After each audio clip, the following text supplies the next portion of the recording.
Fidélité, efficacité, régularité, c'est notre devise et c'est votre devise aussi.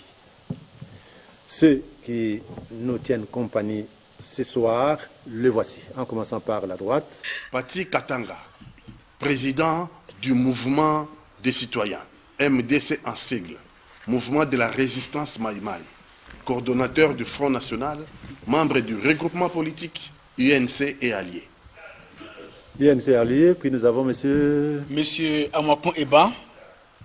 Je suis le délégué zone Europe de la mission d'observation électorale de la diaspora africaine en Europe, basée à Paris.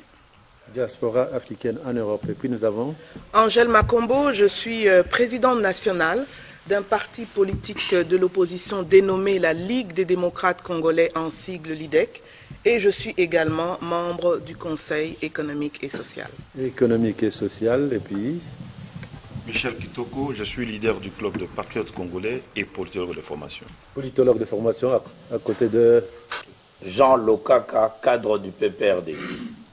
Le cadre du PPRD nous conduit vers la gauche pour rencontrer Monsieur Jean-Marie Ntantoumé, artiste, écrivain, promoteur de l'Office Organisation des forces indépendantes de la société civile, ambassadeur et avocat de la culture et de l'éducation. Et puis nous avons Je me nomme Mani Abongo, je suis analyste politique, je suis détentrice d'une licence en management de l'Université protestante au Congo et bientôt détentrice d'un master en politique économique. Ok, suivi. Simon Adrien Kalinga, pharmacien, membre du Conseil national de l'Ordre des pharmaciens, secrétaire national au niveau de l'UDPS Tshisekedi et Mwana ya Changu, nous allons terminer avec... Merci beaucoup à tous ceux qui nous suivent chaque dimanche à 22h. Merci à tous ceux qui disent que le Forum des médias, c'est une des grandes émissions politiques de la République. Moi, c'est Saïl Mbalara Baudouin, éditeur responsable du journal Chopo, journaliste professionnel, parlementaire honoraire. Ok, dans la rubrique Doxa, aujourd'hui, parlons science. On n'est pas en douter. Le plateau de Forum Média est un plateau des hommes et des femmes de science. N'oublions pas, surtout que nous avons dans nos murs, dans notre pays, les amis et frères qui sont venus de très loin, qui nous regardent et qui nous écoutent, qui nous observent. Sur le plateau, nous en avons un d'entre eux.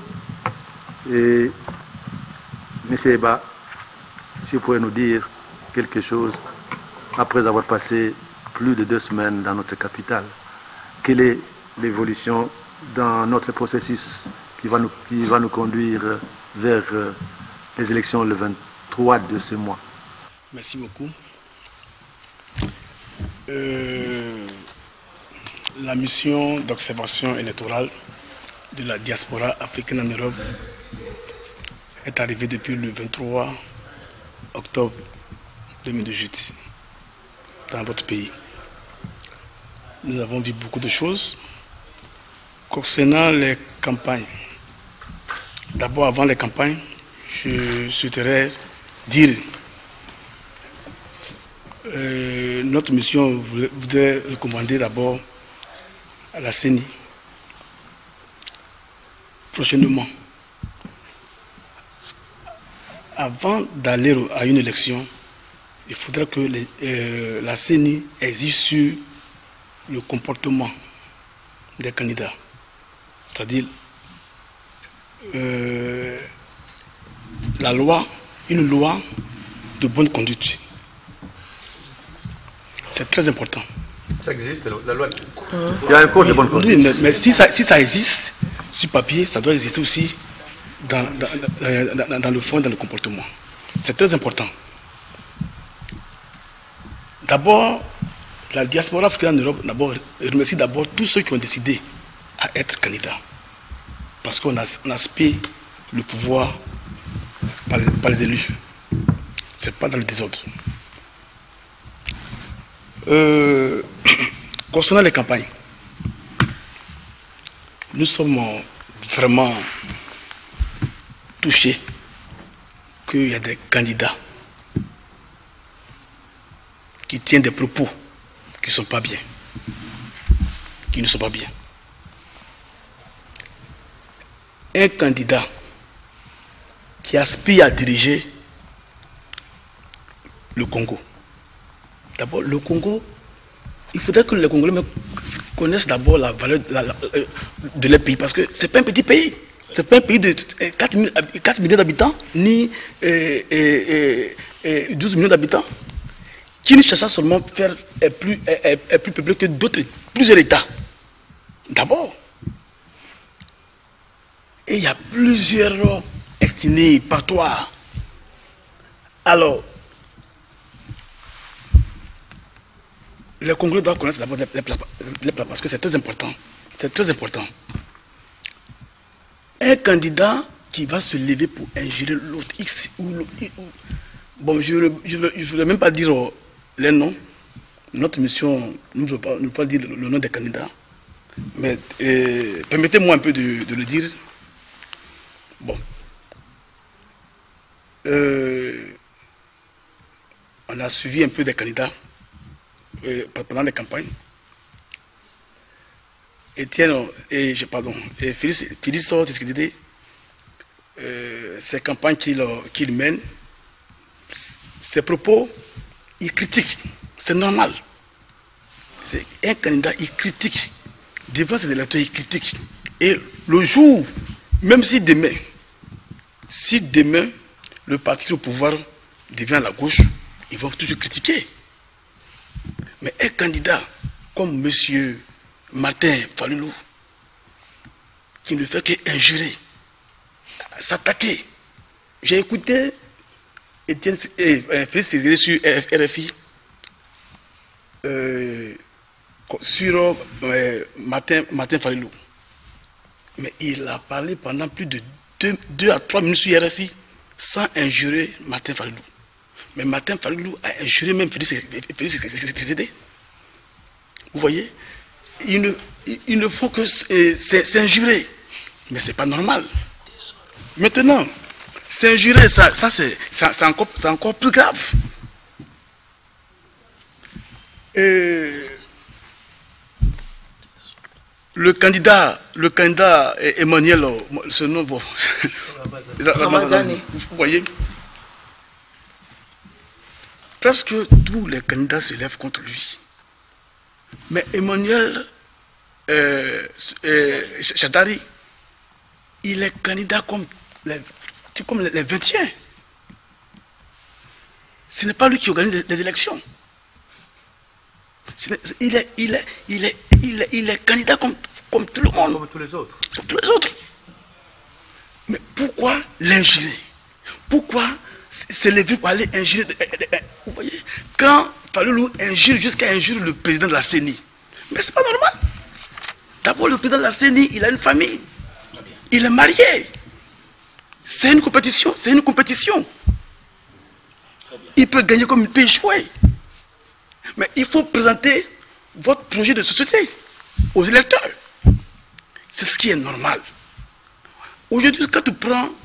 Nous ne sommes plus aux années 60. Quand tu prends un élève, un enfant de 18 ans, à 20 ans, il est déjà bachelier. Donc, ça veut dire que lorsque tu fais ta campagne, il faut présenter votre projet de société aux électeurs. Plutôt que d'aller injurer. Notre mission, la diaspora africaine en Europe n'a pas aimé que Fayulu injure, jusqu'à même aller injurer même le président de la CENI. C'est comme il y a un problème de personne. C'est pas démocrate, c'est pas bien. Parce qu'en injurant le président de la CENI, tu t'attaques à plusieurs choses à la fois. À sa famille, à ses proches, à son entourage.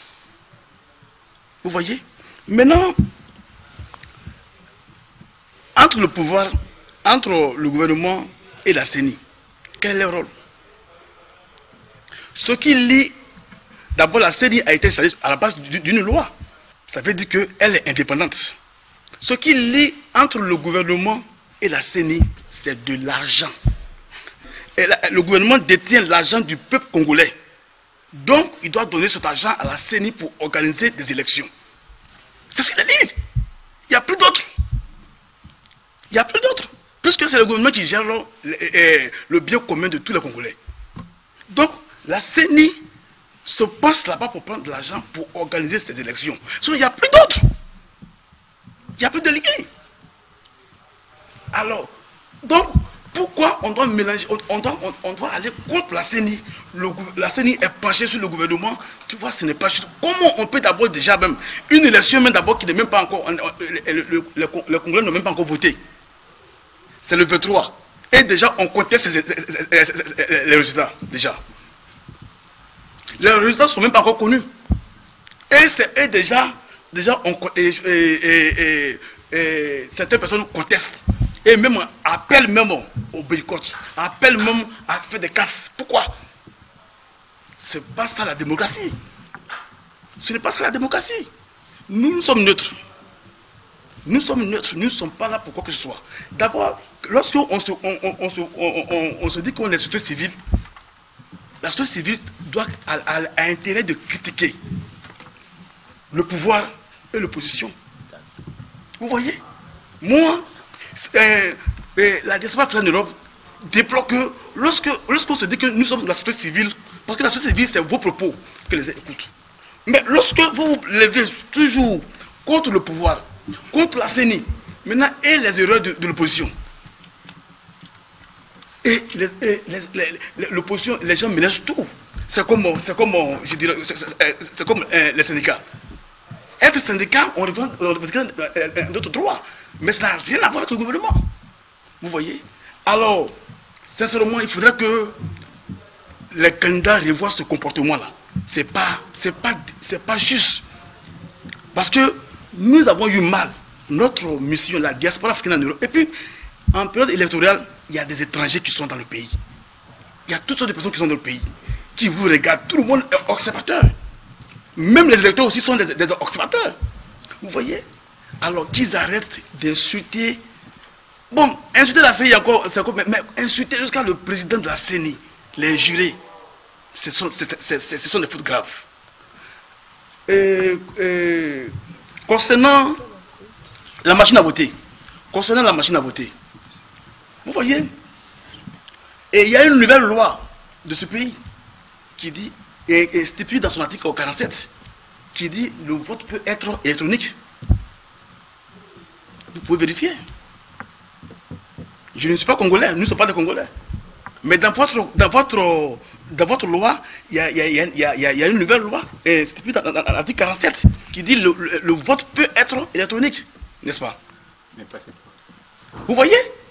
Alors, maintenant, aujourd'hui, des candidats appellent de ne pas voter à la machine à voter.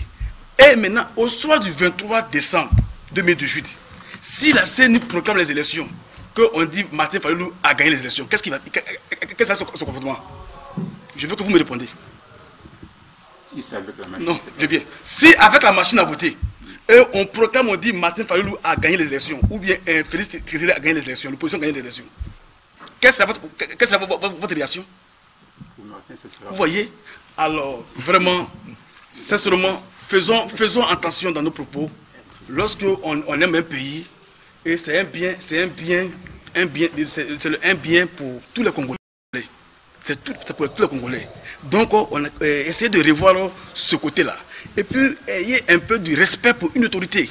La Bible dit que l'autorité a été installée par Dieu dans le livre de Romains 13. Vous voyez, c'est Dieu qui est établi. Vous, tous qui êtes là, c'est Dieu qui vous a établi comme autorité. Demain, vous pouvez être président de la République. Et puis, si quelqu'un arrive, il dit non, monsieur, il dit non, et puis vous appelez par votre nom. Soyons tous un peu polis envers les autorités. Concernant les fiches que les gens déchirent, vous voyez, ce n'est pas juste parce que si des candidats mènent une campagne de personnes, une campagne des injures, comment les militaires ne vont pas déchirer la fiche? Comment? Vous voyez, lorsque un candidat aspire à diriger un peuple, Mais demain, ce même peuple vous regarde. Ce même peuple qui sont là, ils vous regardent. Demain, vous allez les diriger. Et lorsque vous serez aux affaires, quel sera votre comportement? Alors, sincèrement, donnez un peu de respect à la CENI. Parce que dans d'autres pays, il n'y a pas de commission électorale. Hein. C'est le ministère de l'Intérieur qui organise. Jusque-là, je vous parle. Alors, maintenant, je viens. Maintenant, si le ministère de l'Intérieur organise ces élections, qui est penché, qui est avec le pouvoir, là, qu'est-ce que c'est votre utilisation? Et ici, il y a une commission électorale indépendante. Alors, quel problème vous avez contre vraiment la CENI? Respectez quand même, c'est une institution. Elle n'est pas indépendante.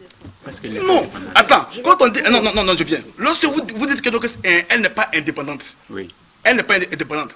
Ah, comment? Parce que déjà, cette CENI n'a pas encore... Les résultats ne sont même pas connus de tous. Et déjà, vous les critiquez. Et vous contestez. Nous sommes au 3e mandat. Alors, monsieur je dis ça, c'est seulement... nous avons pris beaucoup de dates. Nous, le rôle d'un observateur, c'est de voir, d'observer, écrire et faire un rapport. Mais sincèrement, nous ne sommes pas contents. Surtout même le candidat Falilou, Martin Falilou, qui regarde ses propos. Parce qu'il aspire à diriger ce peuple. Et le peuple aussi le regarde. Okay. Merci. Très bien. Ok. Moi, je serai brève. Hein. Je suis toujours brève. S'il vous plaît, attendez. Alors, vous avez une minute. Hein. N'accédez pas parce que nous avons... S'il vous plaît. Nous sommes en train de dire ceux qui sont pro-opposition. Et il y a une fissure. Cette fissure-là, nous devons faire tout pour essayer de le réduire au minimum possible pour que notre peuple soit le plus proche. Évidemment, je suis en désaccord avec Martin Fayulu sur l'approche électorale. Mais pourquoi je l'insulterais? Pourquoi Martin, je ne l'ai pas entendu insulter qui que ce soit. Je ne sais pas si il l'a entendu. Si. Moi, je l'ai vu, il a écouté sur RFI. Où il a insulté. Non, je viens. Je ne veux pas dire insulte. Non, madame, écoutez. Moi, j'ai suivi ça sur RFI. Il a dit M. Nanga est un menteur. Il ment comme il respire. Ça, ce n'est pas une insulte. Il dit la vérité. Je pose la question à un enseignant. Voilà. Quand quelqu'un vous dit vous êtes menteur, il a injurié ou pas? Alors, non, je viens. Vous voyez, sincèrement, je suis vraiment ébahi. Je suis très ébahi parce que vous êtes vraiment une mère. Et quand quelqu'un dit que, quand on dit, parce que nous avons écouté Félix Tshisekedi.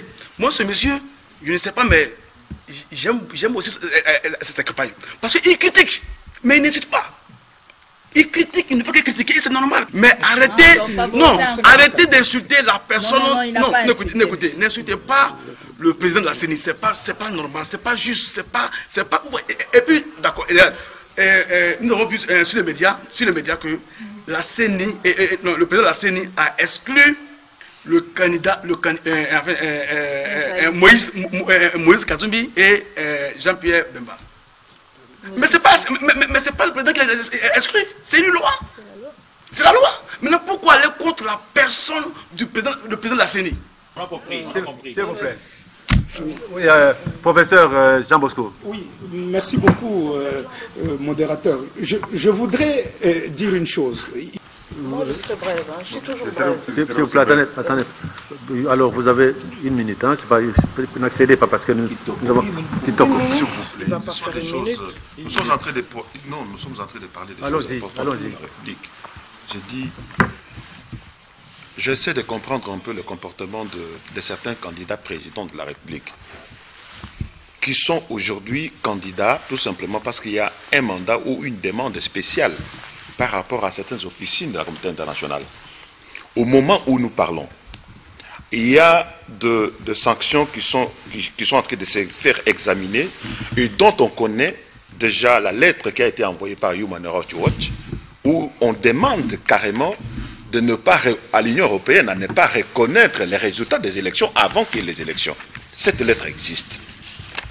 Elle a été publiée par Human Rights Watch pour la Commission de l'Union européenne dans les demandes de renouvellement des sanctions. Martin Fayulu n'est pas dans une dynamique de processus pour aller aux élections en tant que candidat président de la République et gagner, mais pour bloquer la machine électorale. Ça, c'était une demande principale. Le problème est si simple. Comme on sait déjà, les résultats sont déjà connus par la communauté internationale en disant « nous ne reconnaissons pas les résultats de ces élections ». Et en même temps, il y a quelqu'un qui doit faire ce travail-là. Donc, Fayoul, moi, ça ne me choque pas parce que je connais déjà la vérité à l'avance. Du reste, moi, je dirais à mes collègues, nos amis de la diaspora qui sont venus comme observateurs, à ne pas simplement se limiter à observer le comportement de candidats présidents de la République. Il y a aussi des députés nationaux que nous aimerions bien que vous puissiez nous suivre dans ce processus électoral en nous observant. Et je me donne comme exemple auprès de vous pour dire, observez-nous aussi dans nos comportements et gestes, dans la façon de battre campagne jusqu'au bout. Et s'il y a des problèmes que peut-être beaucoup de candidats vont se référer auprès de vous pour demander avis et conseils dans la façon de faire les choses. Ne vous limitez pas simplement aux candidats présidents, regardez aussi la dynamique des candidats députés nationaux et provinciaux pour que vous ayez une idée réelle de comportement congolais dans la façon de faire un certain nombre de choses. Et voilà, c'est juste cette remarque-là. Et nous nous proposons nous-mêmes aussi pour ceux qui sont candidats auprès de vous pour se faire accompagner, se faire observer. Merci. Ok, monsieur Saïlé. Mon frère ivoirien, frère africain. Monsieur Eba. J'ai suivi votre intervention avec autant d'attention. Et quelque part, j'ai dit franchement, est-ce que je suis congolais? Vous m'interpellez. Parce que est-ce que je connais la dimension du Congo en Afrique et dans le monde? Aujourd'hui, toutes les caméras du monde sont braquées chez nous pour nous tester, pour dire que est-ce que les Congolais seront capables de lire demain un président de la République? Je vous proposerai seulement de faire votre rapport, c'est vrai, et de prendre ça dans le sens de l'apprentissage, peut-être négatif, vous allez nous excuser. Ce n'est pas une belle image que vous allez apporter à Paris pour dire que oh là là, je vis au Congo là-bas, oh là là, ces gens-là, ce sont vraiment, soyez un peu tolérants, c'est vrai, c'est ce que vous avez dit, et le rapport, le cri, votre cri sera un peu atténué. Je vous assure que je vais suivre cette émission chez moi à la maison, dans ma chambre, j'ai un poste téléviseur à moi, je ne regarde pas le théâtre, comment est-ce qu'on dit là, les Madin Nigeria, non, je suis le débat. France 24, je suis le débat, je prends note, j'apprends toujours pour être civilisé, pour qu'on parle de moi en bien, pas en négatif. Mon père m'a dit, ça y est, attention, soyez modèle. Madame Makombo. Voilà, merci beaucoup. Vous savez, quand j'étais fonctionnaire international à l'ONU, j'ai eu à être observatrice d'élections. Madagascar, 2 fois, Gabon, 2 fois. Mais une des règles qu'on nous enseignait et que j'ai pratiquée, c'est que pour bien jouer son rôle d'observateur, il faut se donner la peine de connaître un peu l'histoire du pays où on va observer, de connaître un peu la culture politique du pays où on va observer. Et on comprend beaucoup de choses. Et quand on vient on va comme ça, dans une mission d'observation, en plus de l'ONU, les autorités du pays où on va ont tendance à vous accaparer. À vous aussi, si vous voulez jouer pleinement votre rôle, de vous donner la peine de côtoyer, de rencontrer, de consulter les protagonistes de toutes tendances confondues. Vous comprendrez beaucoup de choses. Parce que quand vous nous dites que ayez confiance en la CENI, etc., etc., l'injure n'est pas ma tasse de thé. Je n'ai pas été élevé comme ça. Moi, je n'injurie pas. Je pense qu'on peut parler, discuter, échanger sans s'injurier. Mais ceci étant dit, comme on dit en français, chat échaudé craint l'eau froide. Pourquoi cette CENI est vilipendée, cette CENI est suspectée? Parce qu'il y a toute une histoire. Hein.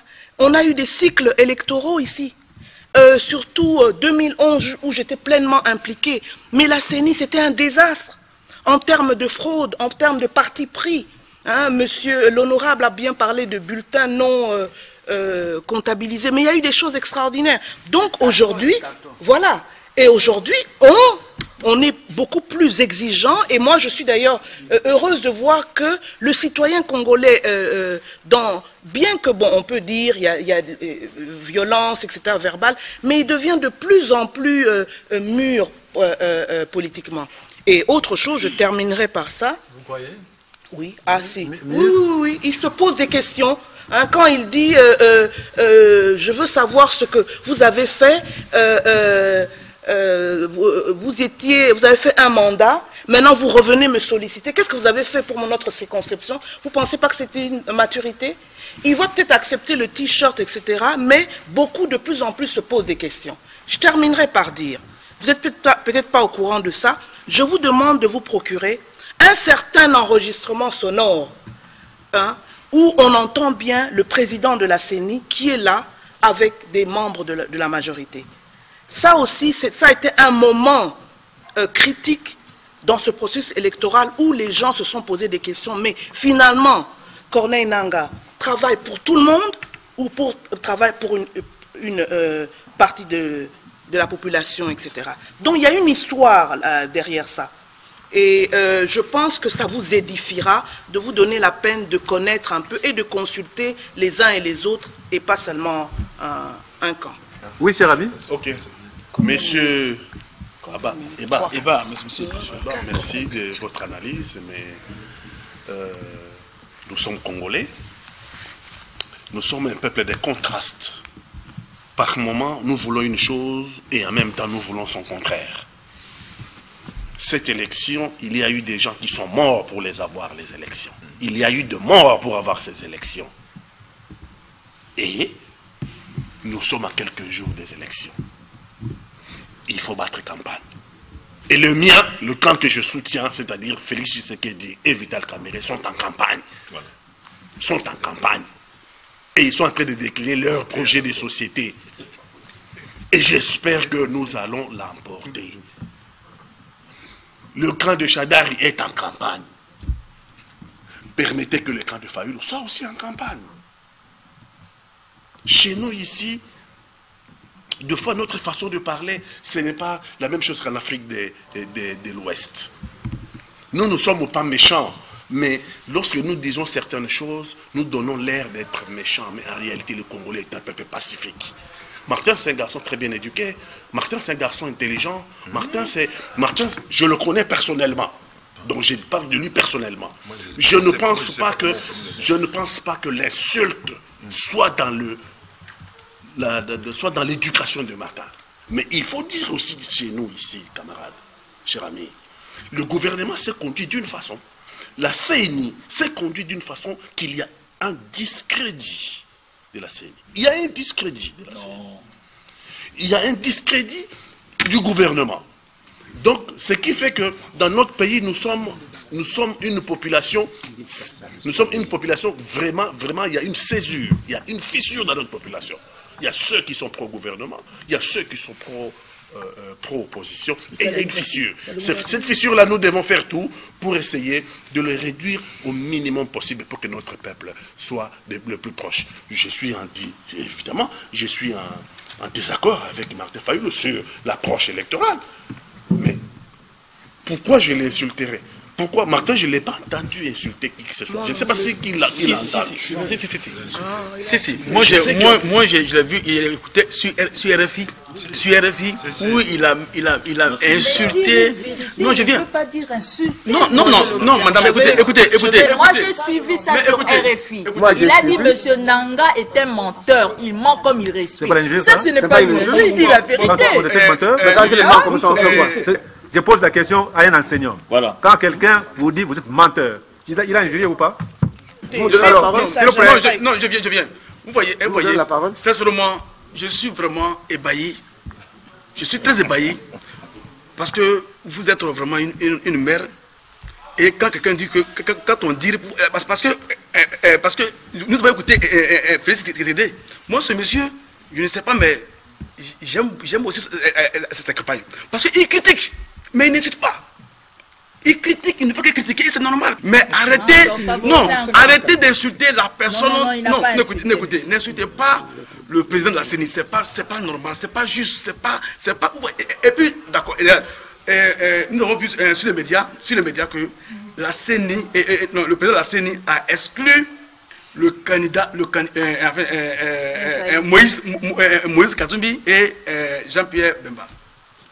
Mais c'est pas le président qui l'a exclu, c'est une loi. C'est la loi. Maintenant, pourquoi aller contre la personne du président de la CENI? On a compris. S'il vous plaît. Oui, professeur Jean Bosco. Oui, merci beaucoup, modérateur. Je voudrais dire une chose. Il faut effectivement apaiser les esprits. Le moment des élections, ce sont des moments de haute tension, de grande tension, parce que les élections sont une compétition, mais organisée dans la mesure où on met des règles du jeu. Il faut respecter ces règles du jeu. Je voudrais que mon peuple comprenne aussi que nous avons 3 scrutins. Il y a 3 scrutins qui ont... ceux qui ont décidé de cela, ce sont les politiciens, ce sont les politiques. Ils se sont réunis en dialogue. Ils ont pris une décision politique qui a des incidences techniques. Ils ont voulu organiser 3 scrutins directs, le même jour, à la même date, dans la même séquence. Dans d'autres pays, souvent, on distingue ces scrutins pour pouvoir être plus aérés. Mais nous devons faire la présidentielle. Il a fallu trouver une solution. Ils ont donné une injonction à la CENI. Ils ont demandé à la CENI de trouver le moyen de rationaliser le système et le processus électoral pour le rendre moins coûteux et le rendre plus pratique. Il faut effectivement apaiser les esprits. Le moment des élections, ce sont des moments de haute tension, de grande tension, parce que les élections sont une compétition, mais organisée dans la mesure où on met des règles du jeu. Il faut respecter ces règles du jeu. Je voudrais que mon peuple comprenne aussi que nous avons 3 scrutins. Il y a 3 scrutins qui ont...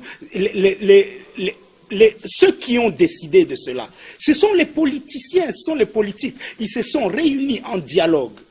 Ils ont pris une décision politique qui a des incidences techniques. Ils ont voulu organiser 3 scrutins directs, le même jour, à la même date, dans la même séquence.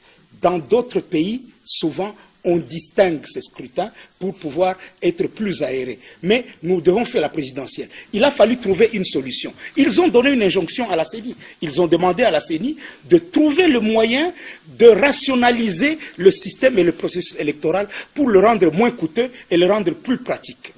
Ce moyen là-bas, la CENI avait le devoir de le trouver, était en train de le rechercher. Il a proposé un moyen qui est techniquement nouveau. C'est vrai, c'était techniquement nouveau. La CENI a peut-être mal communiqué. Là, je leur ai fait cette remarque.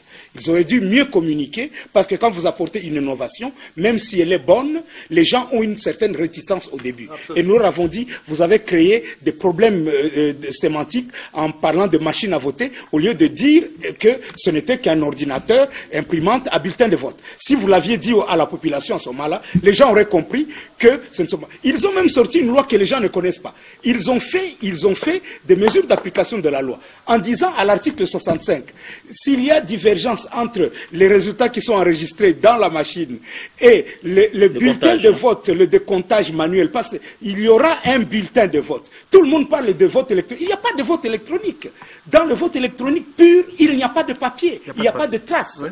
Nous avons inventé quelque chose d'original que les autres sont en train de copier. Ils l'ont copié en Irak, ils l'ont copié en Russie, ils viennent de le copier en Belgique, sans rien nous dire. Un bourgmestre, un Congolais, M. Compagnie, vient d'être élu bourgmestre avec notre machine, avec traces de papier.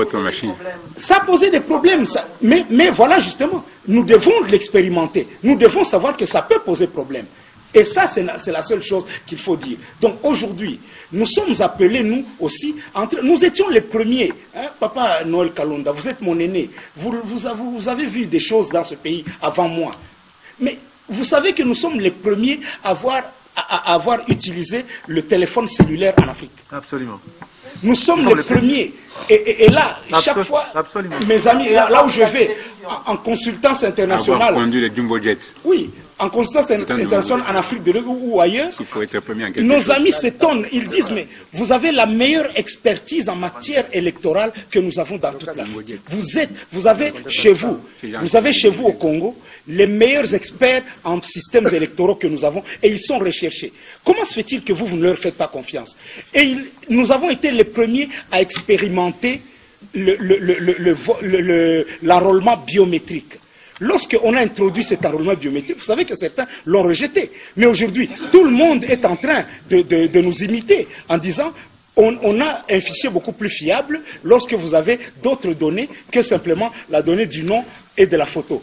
Et donc, aujourd'hui aussi, nous sommes dans une innovation, elle fait peur certainement, mais il faudrait dire que l'article 65 dit s'il y a divergence entre ce qui est enregistré dans la machine et le décomptage manuel, ce sont les résultats du décomptage manuel qui comptent. Okay. Donc, faisons attention à une chose.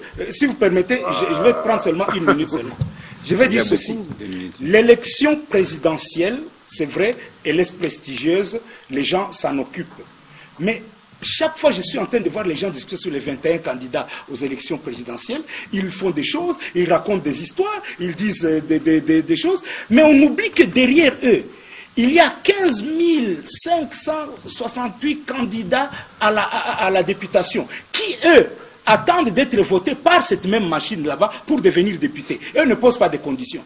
Il y a 19 640 députés provinciaux qui attendent, qui sont en train de dire à leurs électeurs, élisez-moi pour que demain je devienne votre député provincial. Et ces gens là-bas ne font aucune campagne contre ni la machine ni le fichier. Ils sont en train de battre campagne et ils demandent qu'on les élise. Certains d'entre eux sont ici. Et ils savent que demain, ils seront nos élus parce qu'ils auront accompagné ce processus. Je ne veux pas tenir les discours des gens qui disent « Oh non, écoutez, pour la présidentielle, utilisons les bulletins traditionnels en papier ou journal, et pour les législatives. » Donc, on veut dire que pour les législatives et les autres, on peut tricher comme on veut, et donc, si la machine peut tricher, on peut tricher comme on veut pour les autres élections, et pas pour la présidentielle. Ça semble un peu ridicule comme raisonnement. Alors, il faut donc dire ceci.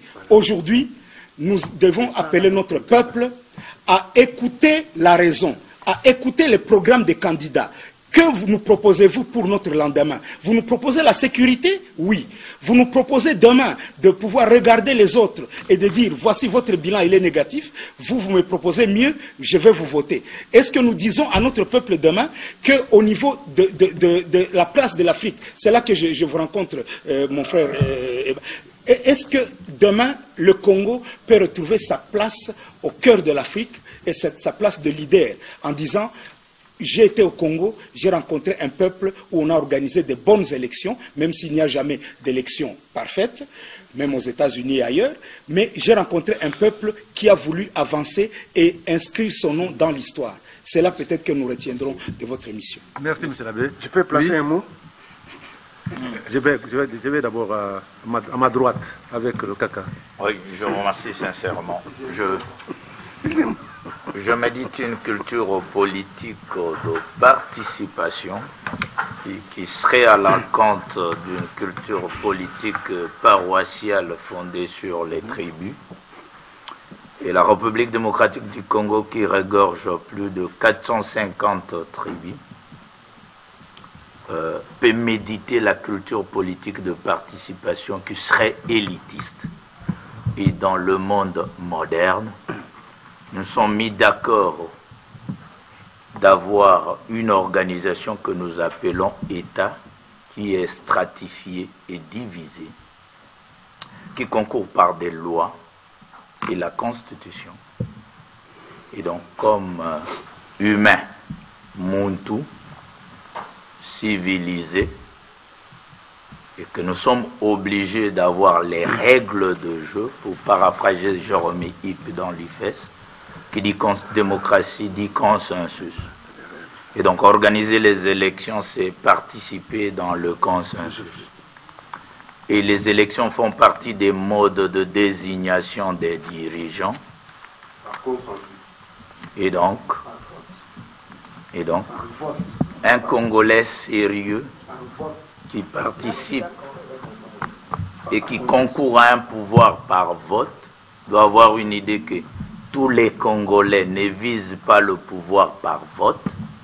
Donc une partie des Congolais veut les élections. Et que le Congo n'a pas que les politiques, le Congo a les businessmen, c'est-à-dire les hommes d'affaires, qui ont les investissements. Et les investissements dans la mondialisation n'appartiennent pas qu'aux Congolais. Et ceux qui concourent aux élections n'ont pas d'usines et des travailleurs.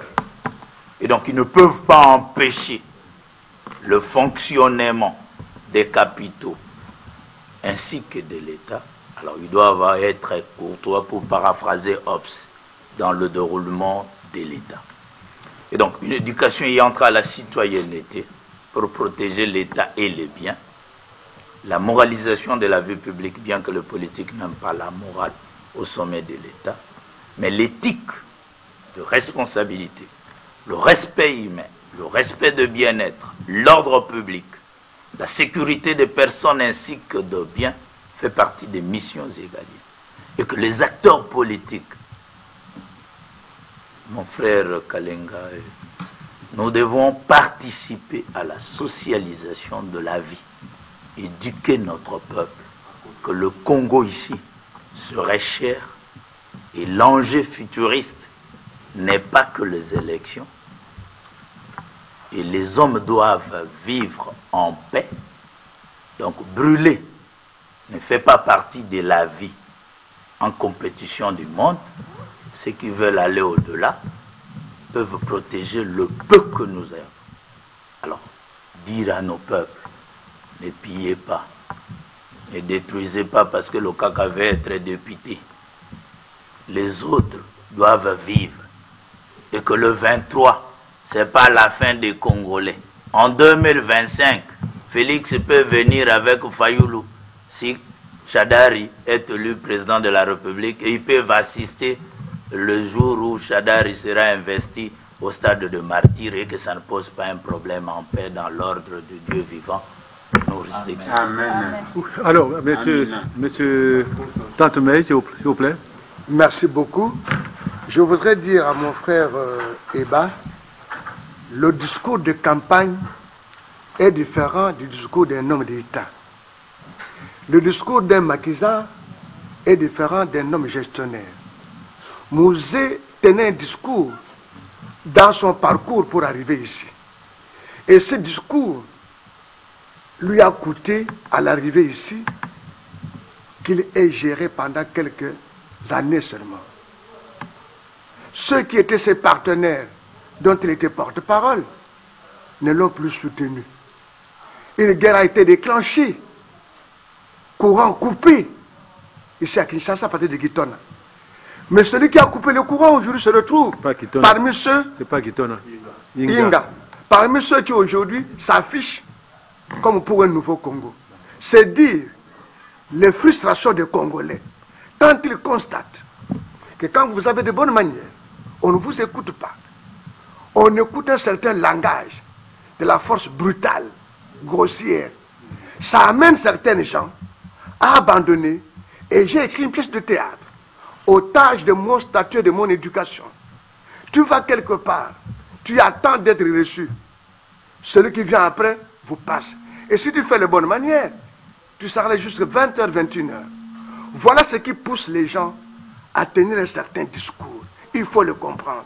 Mon frère Nang, mon jeune frère, déjà dès sa désignation, je suis de la société civile, je suis d'accord avec vous. Il faut relever les faiblesses aussi bien du pouvoir que de l'opposition. C'est l'effort que notre groupe essaie de faire, le groupe d'Alliance leader de la société civile pour des actions concertées. Nous faisons cet effort. Mais qu'est-ce que nous constatons? Nos amis qui sont soutenus par les Occidentaux, qui chantent opposition, ont des subventions des organismes internationaux. Mais le pouvoir qui a le devoir de soutenir les associations, ce n'est pas une corruption, ne le fait pas. Il le fait envers ceux qui chantent le refrain du pouvoir. Voilà ce qui amène la faiblesse. Alors, déjà dans son choix, sur 8 confessions religieuses, 7 se sont liguées contre les confessions religieuses catholiques. Dès le départ, dès sa naissance de son pouvoir, il est contesté par les catholiques. Aujourd'hui, quand il y a une réunion des catholiques et les autres, à l'Union européenne, à la MONUSCO, ils sont comme d'un côté ceux qui sont pour le pouvoir, de l'autre les catholiques pour l'opposition.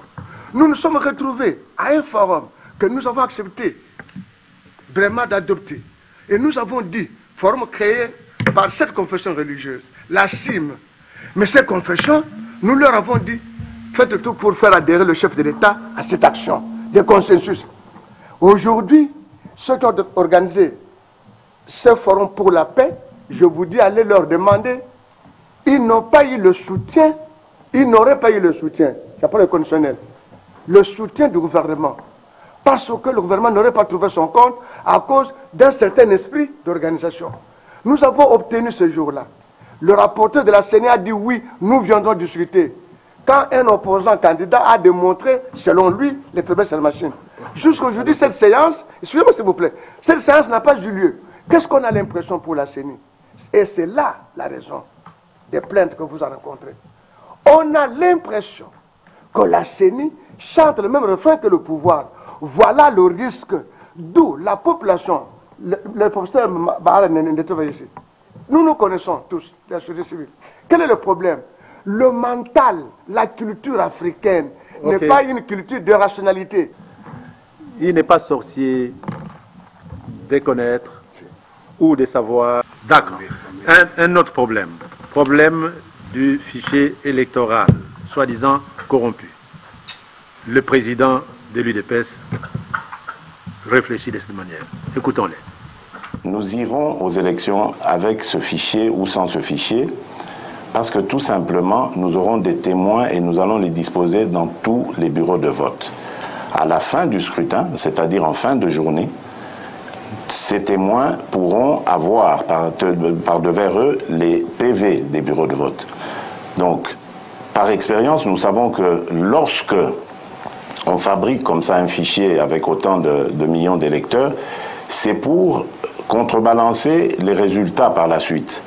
Donc, ils ne peuvent pas le faire avant le scrutin. Ils ne pourront le faire que lorsque celui-ci est terminé et qu'il faudra procéder à la compilation des résultats. Et là, nous serons curieux de voir comment est-ce qu'ils amèneront ces faux électeurs, parce que nous détiendrons déjà le même jour les PV des bureaux de vote.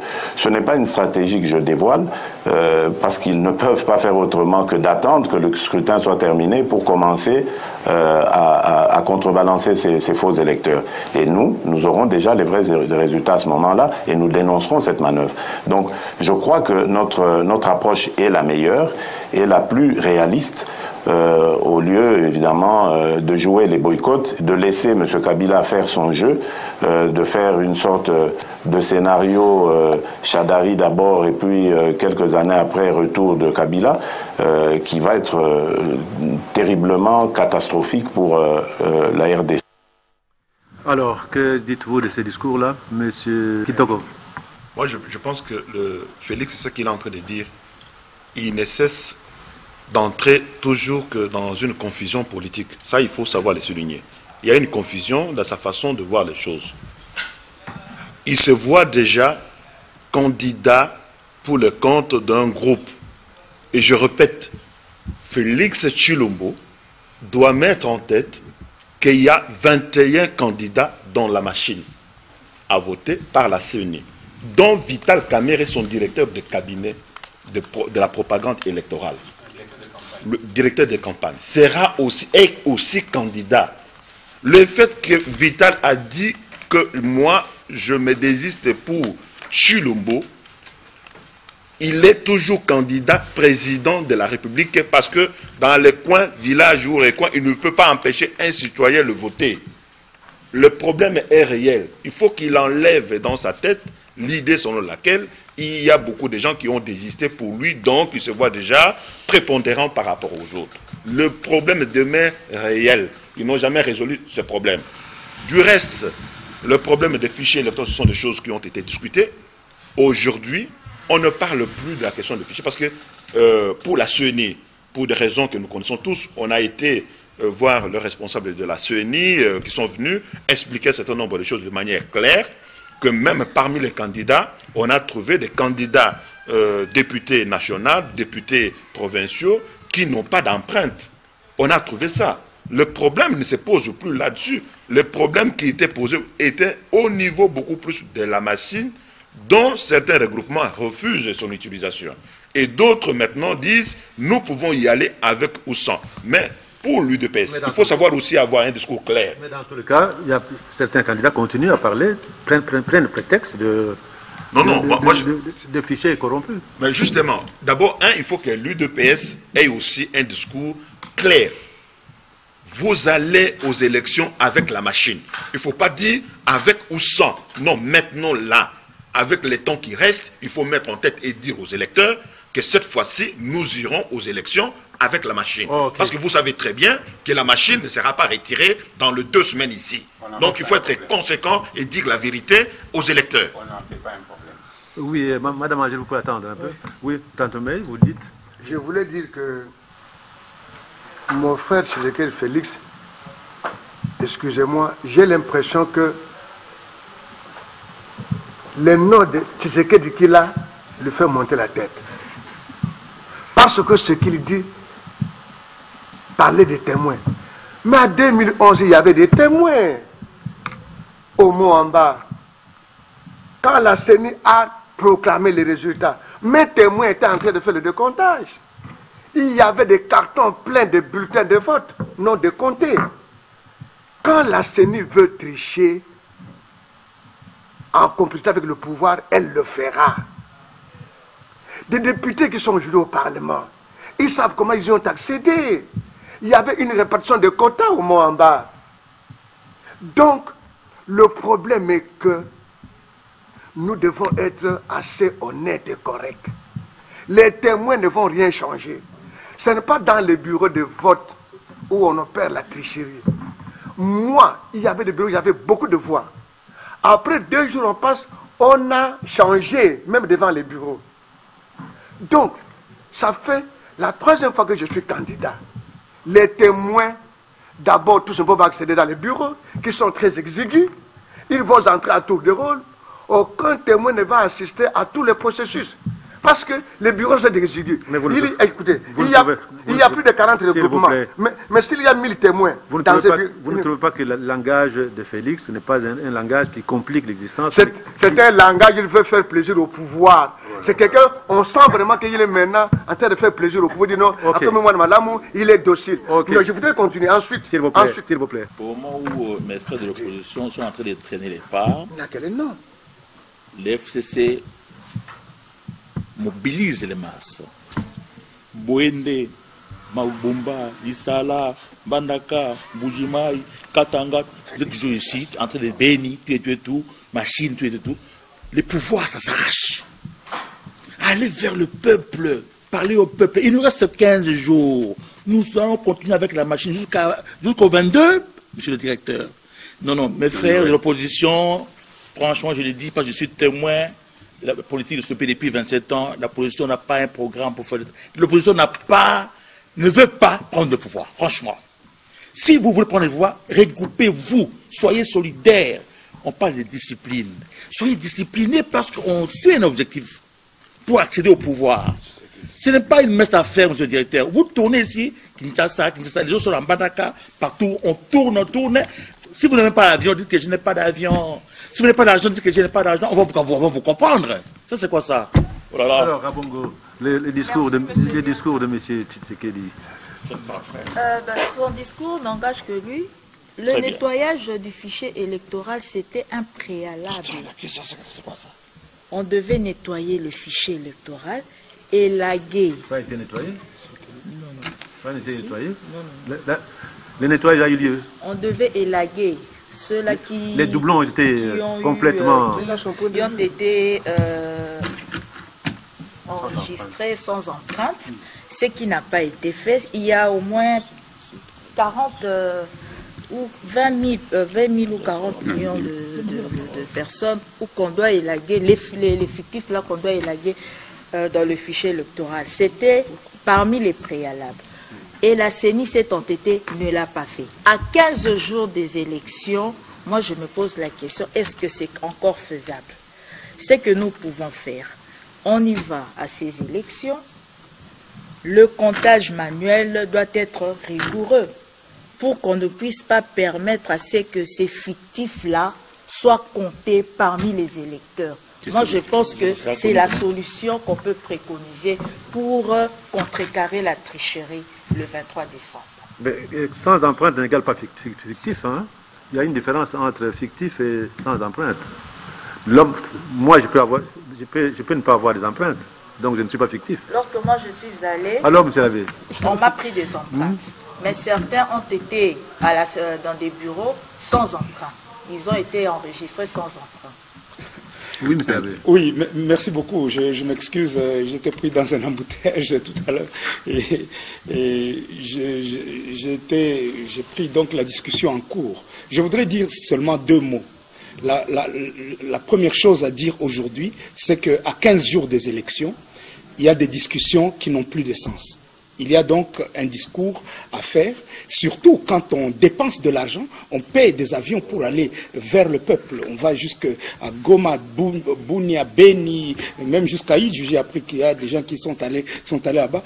Vous ne faites pas une telle dépense pour aller dire aux gens, quand vous arrivez dans le bureau de vote, ne votez pas, mais attendez un bulletin papier. Ça n'a aucun sens. Parce que vous savez que le bulletin qu'on va vous donner est un bulletin papier, justement. Et ce bulletin papier, vous allez devoir, comme le demande, vous allez devoir le glisser dans la machine à voter pour imprimer votre nom. Vous ne pouvez donc pas imprimer un bulletin qui va devenir invalide après, pour attendre après que vous fassiez une manifestation ou quelque chose qui fait de la contestation et faire du désordre public. Ça, c'est la première chose. Donc ce discours, lorsqu'on dit la machine à voter est illégale, etc., c'est un faux discours pour le moment. Ça n'a plus aucun sens. Aujourd'hui, l'autre discours sur le fichier électoral, moi j'ai fait une tribune libre et que j'ai lancée même dans les réseaux sociaux, dans la presse. Personne ne m'a jamais répondu. Ils ne m'ont jamais répondu alors que je leur ai prouvé. J'ai travaillé avec l'OIF lorsqu'on faisait l'audit du fichier électoral. Qu'est-ce que M. Sangaré, président de notre commission, avait dit?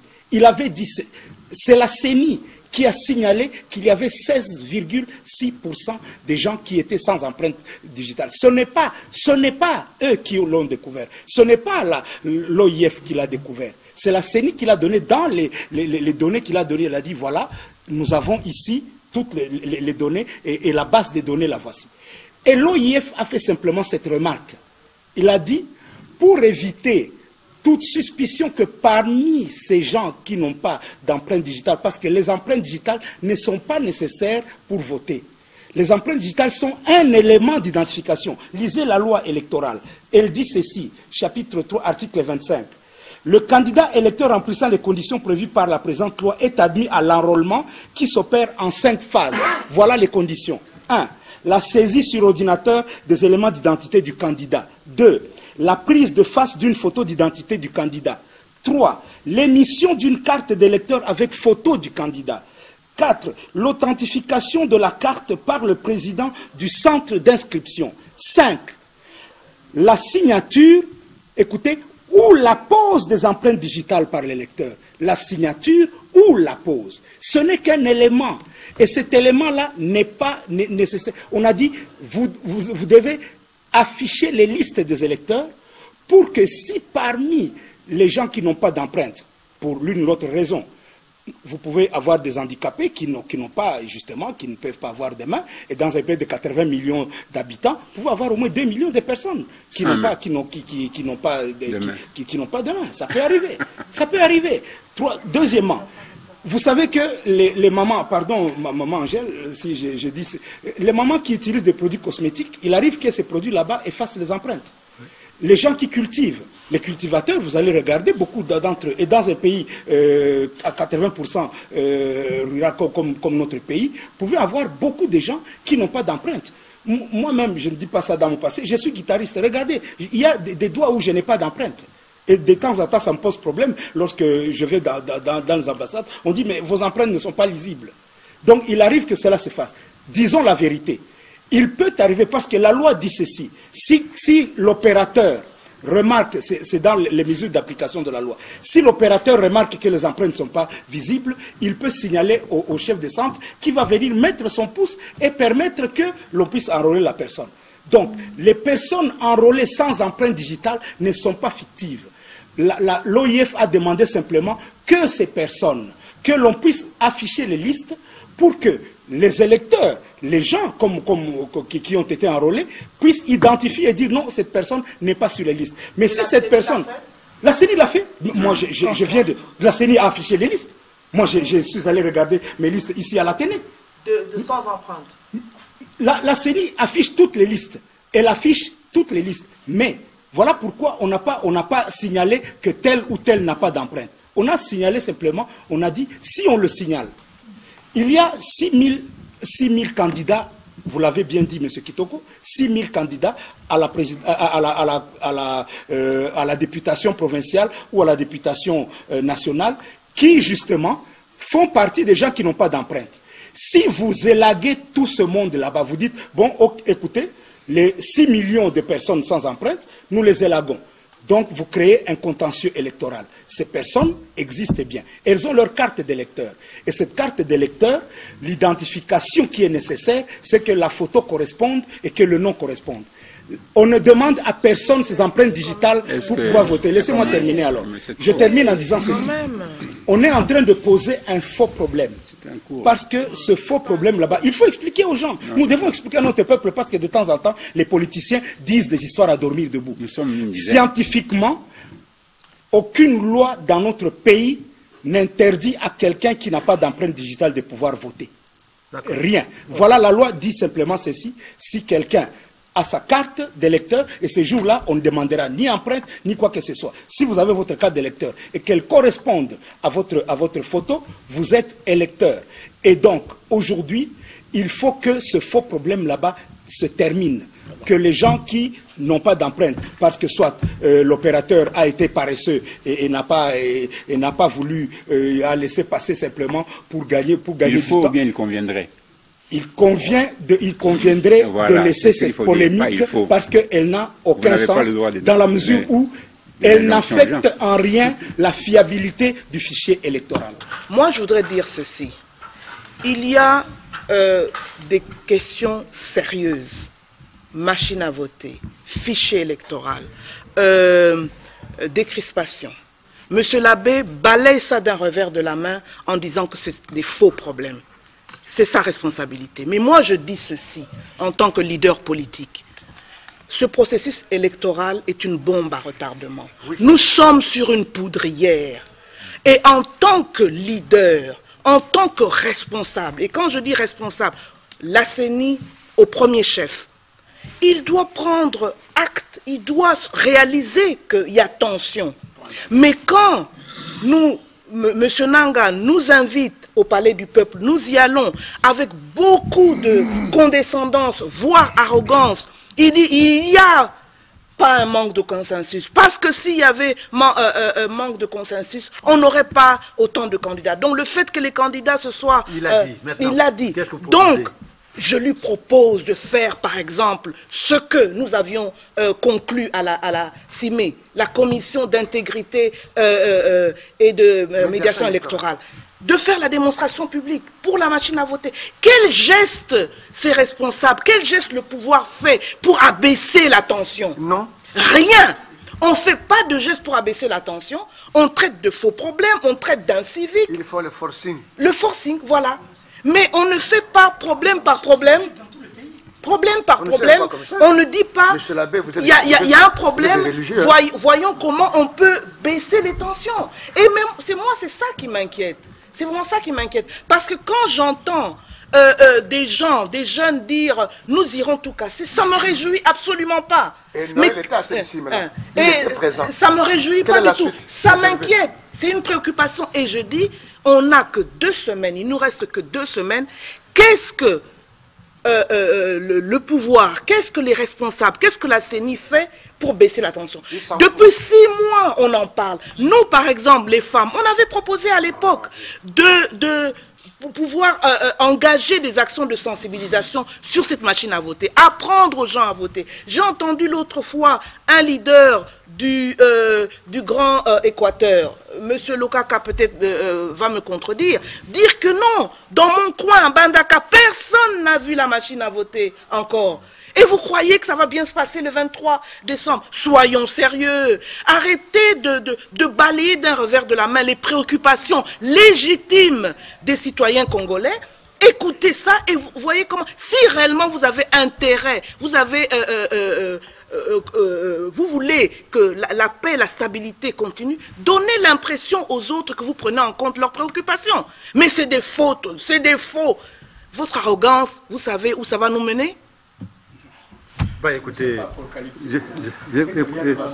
je crois que vous, les chefs de parti, vous avez les plus grandes responsabilités. Parce que les plus grandes responsabilités.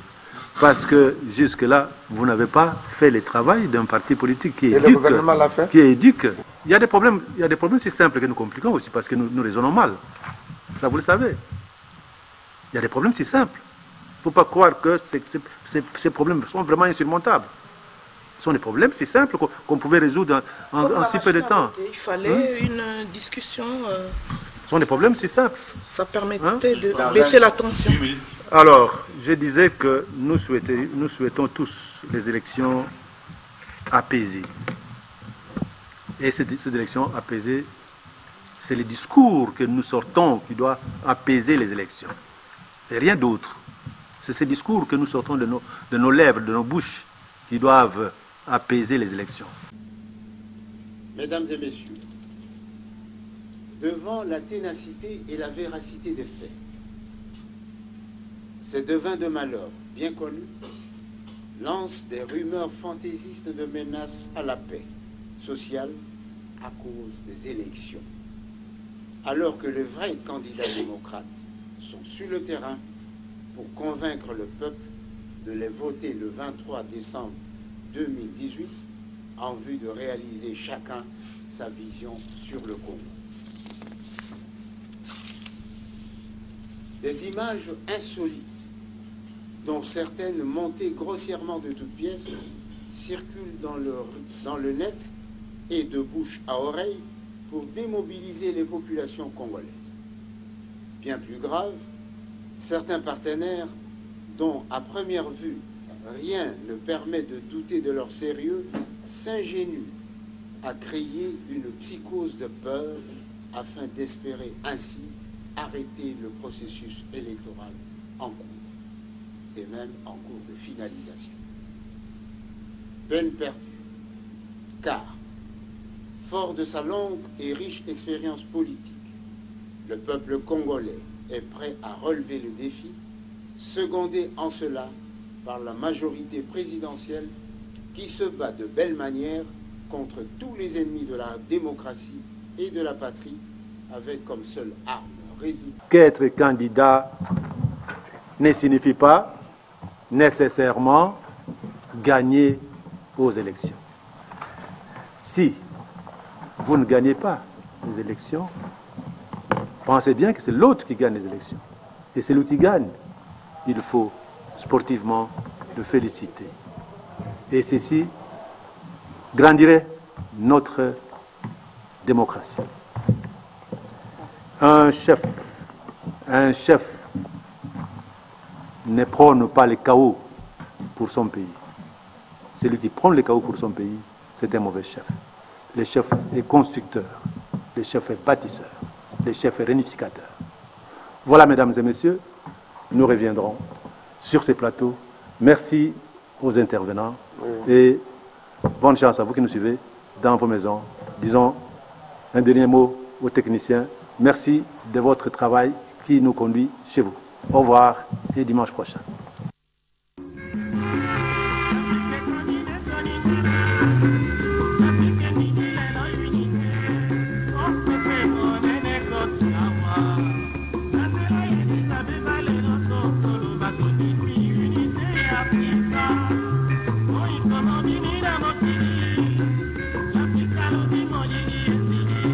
Bande koto tika boss